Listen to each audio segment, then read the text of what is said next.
সেই ব্যক্তির জন্য ধ্বংস যে ব্যক্তির সামনে নবী মুহাম্মদ সাল্লাল্লাহু আলাইহি ওয়াসাল্লামের নাম উচ্চারিত হয়েছে কিন্তু সে ব্যক্তি দরুদ পড়েনি সাল্লাল্লাহু আলাইহি ওয়াসাল্লাম, এটা বলার তার তৌফিক হয়নি, এই ব্যক্তির জন্য ধ্বংস।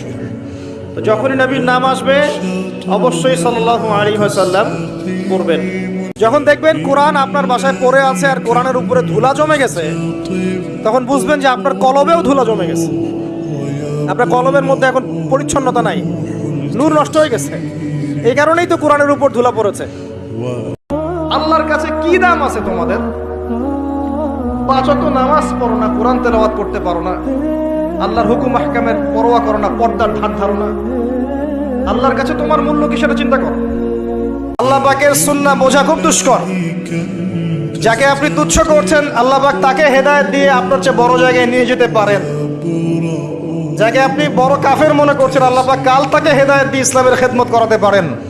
আবার আল্লাহ পাক আপনাকে, যিনি 5 ওয়াক্ত নামাজ পড়ছেন রোজা রাখছেন, আপনাকে পথভ্রষ্ট করে দিয়ে জাহান্নামে নিতে পারেন।